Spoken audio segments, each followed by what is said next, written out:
Audio Jungle.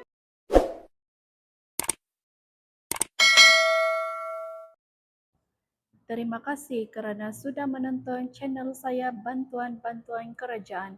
Sebelum itu, jangan lupa tekan butang share, like dan subscribe untuk lebih banyak info yang akan saya kongsikan. Berita gembira kepada semua penjawat awam. Dalam video ini, saya akan kongsikan maklumat lengkap dan terkini berkaitan bantuan khas kewangan untuk penjawat awam yang dijadualkan dibayar pada bulan Mac ini. Perkongsian ini penting khususnya kepada penjawat awam, pesara kerajaan serta mereka yang ingin mengetahui bentuk bantuan kewangan yang disediakan oleh kerajaan sebagai penghargaan atas khidmat bakti dalam perkhidmatan awam.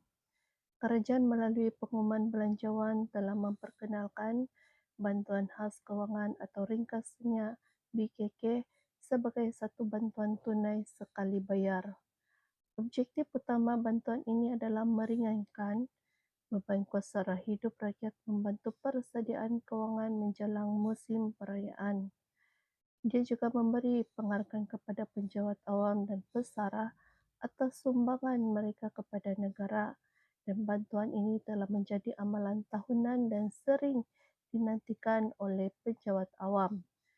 Dan kelayakan untuk menerima bantuan BKK ini adalah penjawat awam Persekutuan Grade 56 dan ke bawah merangkumi pegawai tetap, kontrak kelantikan sementara (MyStep), dan ini bermakna majoriti kekitaan sektor awam berada dalam kategori menerima bantuan BKK ini.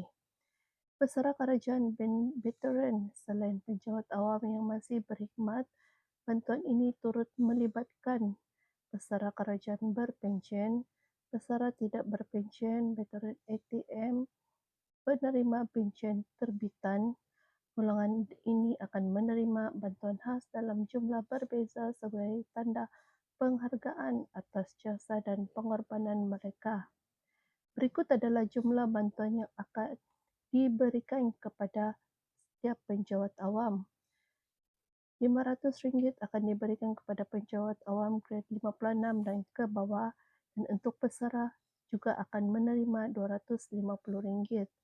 Bantuan ini dikecualikan daripada cukai pendapatan dan ia merupakan bayaran sekali sahaja.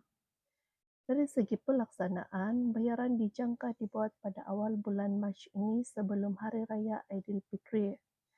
Wang akan dimasukkan terus ke akaun bank penerima menggunakan maklumat gaji atau pensyen sedia ada, dan tiada permohonan diperlukan. Semua bayaran akan dibuat secara automatik berdasarkan rekod jabatan dan agensi berkaitan. Bagi mengelakkan sebarang masalah kelewatan, pastikan akaun bank anda masih aktif dan pastikan maklumat perkhidmatan anda dikemas kini. Rujuk unit kewangan atau sumber manusia jabatan masing-masing jika terdapat perubahan status. Selain itu, setengah kerajaan negeri mungkin turut mengumumkan bonus tambahan tertakluk kepada kemampuan kewangan negeri.